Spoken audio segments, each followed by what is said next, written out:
To speak in support of the motion moved by my colleague, the Honourable Tammy Franks. Mr President, ongoing investments in fossil fuels by Australian governments put us not just at odds with the science, but with the rest of the world. They pose a threat to our trade and our economy, as well as to our climate.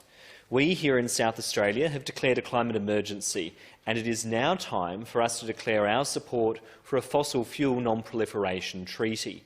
This would be an empowering next step for our state, demonstrating how even small jurisdictions can lead the way by joining with other cities, states and nations around the world to speak with one clear voice. We all know the historical and ongoing contribution fossil fuels make to climate change, and this industry, one that is aided by the Australian government, propped up by both of the major political parties, has ongoing expansion plans. We cannot accept this. So instead, we're calling for a solution that matches the scale of the problem. We must cooperate globally to address this global problem, and everybody, every state, every city, every individual has a role to play. In the words of Professor Leslie Hughes, every fraction of a degree of warming is doing us harm. This means that every day we delay cessation of fossil fuel burning, we come closer and closer to catastrophe.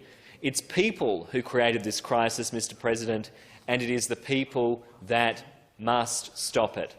Our state has a proven capacity to be a renewable energy powerhouse, and I do recognise the work of all sides of politics in this regard.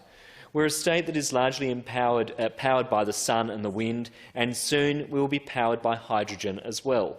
But emissions and their impacts, whether they're generated here or by other states, do not stop at our borders.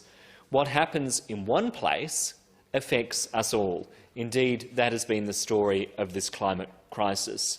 And while South Australia has been a leader when it comes to renewable energy, our federal government continues to subsidise the fossil fuel industry to the tune of about $10.3 billion per year. And, of course, who can forget the forgotten years, the forgotten decade under the failed leadership of Scott Morrison, the do-nothing Malcolm Turnbull and the hopeless Tony Abbott. We must therefore call on all of our colleagues, both interstate and federally, to face the reality that climate change is here, and to avoid making it worse, we need to keep coal and gas in the ground. And to that end, of course, Mr President, earlier today I introduced a private member's bill to ban gas connections to new homes from 2025 as part of the Greens' leadership in this place in taking action on this climate crisis. Any ongoing fossil fuel extraction and burning will deny us a chance of a safe climate future. By advocating for this treaty, South Australia could join the ACT and be a pillar of a strong national and international approach to pursuing efforts to limit temperature increases to 1.5 above pre-industrial levels. We've had some incentives, but we need more. Incentives to sustainable transformation of the energy sector in our state, but with that, it is clear that we also need disincentives, the carrot and the stick, to deal with the consumption and the production of fossil fuels. The ongoing extraction of fossil fuels via coal mining and oil and gas extraction, including coal seam gas, shale gas, tight gas, shale oil and underground coal gasification, pose unacceptable risks to Australia's land, our water and our industries, such as agriculture, grazing and tourism. We need to take this seriously, Mr President. How long can we watch our communities be consumed by flames and floods at an ever-increasing rate?